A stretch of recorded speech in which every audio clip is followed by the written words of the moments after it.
Okay, so my name is Moises Osis, and I will present my action research seminar, right? So the research focus. In the past years, English has taken a very important position on higher education programs and institutions. And the institution that is participating in this study, it has had the same perspective, right? The English instruction in this institution has been mandatory or has been proposed as mandatory. That means that every student that enrolls in any kind of program in the institution that will participate in this research will have to go at least through 2 semesters of English instruction, right? The English program is divided in the 3 levels that would be elementary, basic, and intermediate, and it has a communicative approach in its nature, right? So the literature says that people will relate to foreign languages depending on the previous experiences that they have had with the target language, right? In Chile, we have a mandatory formal instruction in English as a foreign language from first grade to 12th grade. So it's very likely that the students that get into higher education programs, they have had previous experience to the language and learning, right? So these experiences shape future experience, right? So how can we see this, or where can we see this? We can see this on students today, right?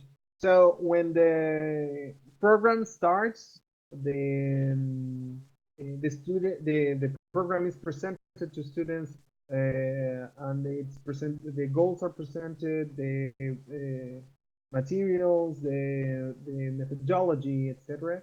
And when they face, right, the production or maybe the objective of language learning, they express, right?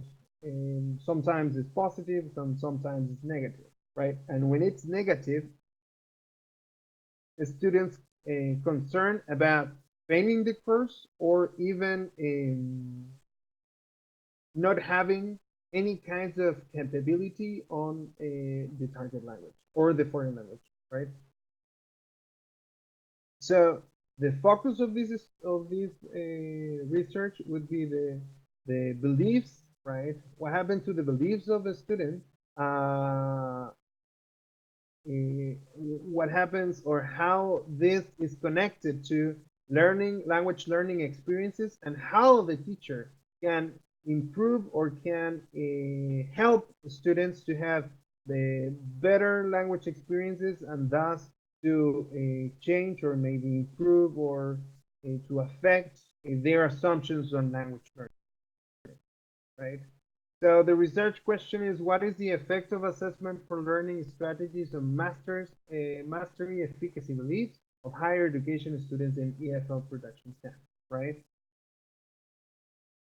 So where this question come from, right? So we will start with the object that will be mastery efficacy belief. So mastery efficacy belief comes from self-efficacy theory, right? Bandura proposed that self-efficacy beliefs are the assumptions a person has related to the capability of a particular task or skill, right?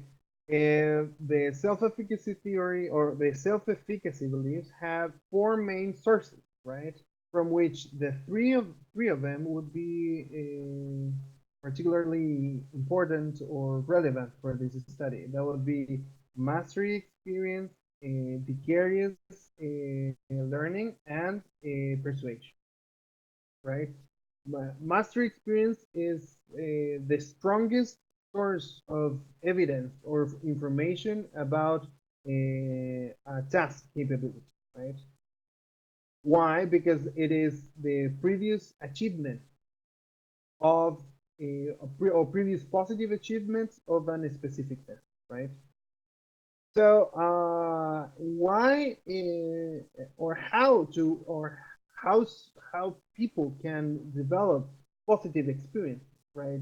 Related the dominance of or the management of a specific skill, right?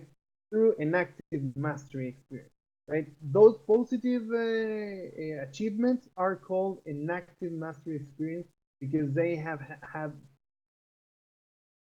been related to a course of action, right? And people has developed a set or a strategy of actions in order to get to the goal or to develop, to finish the task or to attain the goal, right? So why is this the most important or why is this the strongest one? Because it is the most feasible evidence regarding capability. Probably I can listen that I can do. Maybe I can be I can negotiate that I can do. But the strongest belief is the one that is like I know I can do because I have done it before, right? So, what is the effect of assessment for learning strategies and mastery efficacy beliefs, right? In order to change beliefs of capability, I need courses of action, or that is what the question is proposing, right? And in this regard, I want to know if the assessment for learning can help us to achieve this or to get to this inactive mastery experience, right? Well, assessment for learning is an approach of assessment that helps.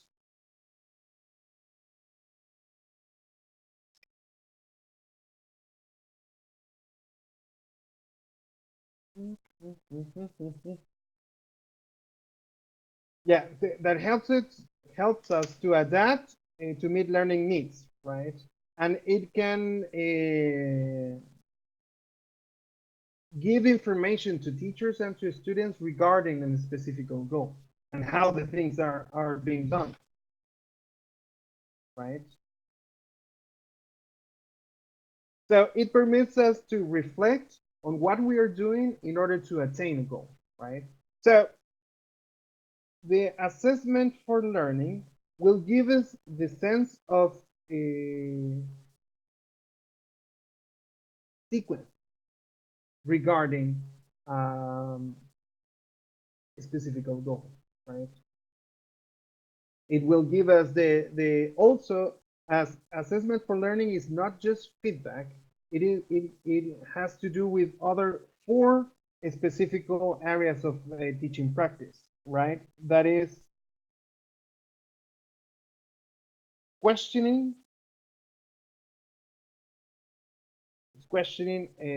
feedback, sharing criteria, and self-assessment, right? So these four important or these four areas of teaching practice will permit me or permit the teacher to create a sense of to fill the gap. Given that assessment for learning is based on four important arguments. That is the data that I have of the level of the development, the data that I have that is the future possible goal obtained, right? The gap, the data or the information related to the gap. How can I get from point A to point B, right? And the negotiation of that, right? So assessment for learning would be very important in order to have this sense of sequence or to create or build this sense of a course of action, right?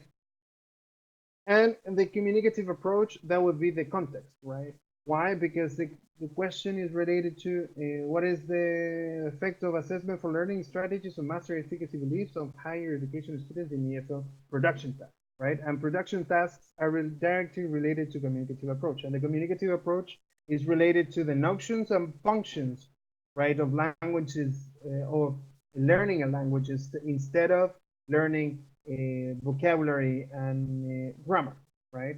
So these notions or the how the syllabus are expecting this competence, they are organizing these notions and functions in order to produce or in order to create products or to reach outcomes, right? Or linguistic outcomes, right? In order to produce or in order to attain these goals, I need a guide. And in this case, the guide, the instructions or the guide that we think it is necessary, that would be the instructions of task, is just not necessary, right? So that is why we need a strategy of a assessment for learning or a strategy to give students the important information to get from point A to point B. So in this case, we have the intervention, right? The intervention. That would be assessment for learning, right? So in order to get this sense of mastery, we need to help the students to reach or to create these courses of action, right? So in that case, we are proposing, or the intervention is proposed as some strategies in the classroom, right, regarding feedback and sharing criteria. Only two aspects of the teaching practice, because self self-assessment and questioning. Questioning is, I have taken it as implied. Why? Because I will explain it further. But a self-assessment has to do with a self-regulation, and that is another aspect of self-efficacy and self-concept. So as it is, we are trying to attain a self-efficacy theory. We have taken just these two um, areas of the teaching practice. That would be feedback and sharing criteria.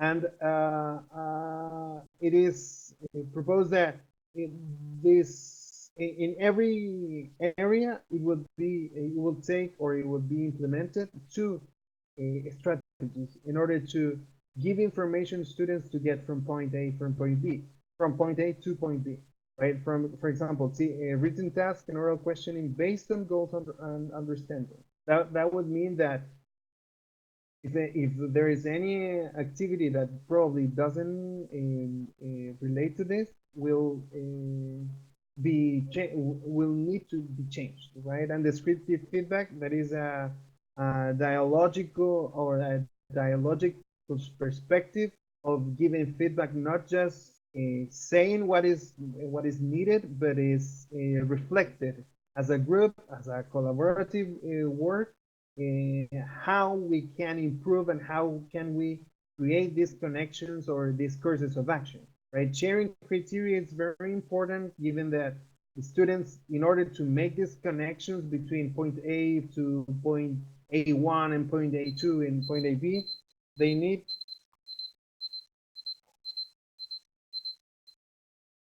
they need uh, they need to know what are the grounds, and these grounds are the criteria. So we need to make the aim clear and expand ideas regarding soft skills related to the proposed objective. And peer assessment discussion on goal attainment, and that would be related to descriptive feedback, but also regarding this relationship between them, given that this is a communicative context. So communicative skills are developed in social context. So through this intervention, the data will be collected through these data collection tools, right? And why they are three? Because it is very important for qualitative research to get validity, right? So that's why we have decided to have three data collection tools. And these tools are class interviews, artifact analysis, and classroom mapping, right? The class interviews allows to involve large number of students, and we can have a conversation in order to know what they think about the subject, and specifically on language learning. Artifact analysis will provide information about changes and development, right? Specifically on the production and the performance of the tasks. And classroom mapping will give us a sense of interaction and attitudes and agency that is really important on language, given it has to do with communicative competence, and communicative competence that has to do with functions and notions of language. So the pre-intervention stage will be 2 weeks, and it will have, or it will collect data on the three aspects, or on the, or with the three tools. Why? Because we need to know if there is any other feedback, or if there is any other assessment for learning strategy that we will need to implement in order to help the students to improve. And at the beginning will be conducted a group interview or class interview in order to know their beliefs and what they think about their opinion on language learning and capability, right? Then the outcomes, or the production they have through the whole intervention will be collected too. And the student's attitude. Why the attitude at the beginning? Because classroom mapping will give us information also on how the interaction changes, and what things we can make connections regarding attitudes, production, and beliefs, right? And during the post intervention, well, artifact analysis will be during the whole intervention, classroom mapping too, but group interview will be at the end. Why? In order to know the final census, or the final opinions of the students regarding the intervention, and how they felt during this period, and to know what are the changes from the first belief until the end. Right, the data analysis will be a data-driven analysis. I will use, oh no, it will be used in the research grounded theory in order to generate an inductive derived theory from the systematic data collection, right? And it would be the analysis would be done through coding, right? In this case, I have found a synthesis regarding grounded theory data from Yvonne Eve, and it shows the 6 steps regarding how the data should be categorized in order to have a core category to think further. And I will try to discuss what I have found from this complex reality that I have encountered with the Albert Bandura extensive research on self-efficacy beliefs, and also on self-efficacy in second foreign language. So I can see if there is any resemblance, or if there is any particular information that I should take into account in order to know and to create a theory on my teaching practice. That I think I have finished, and thank you very much.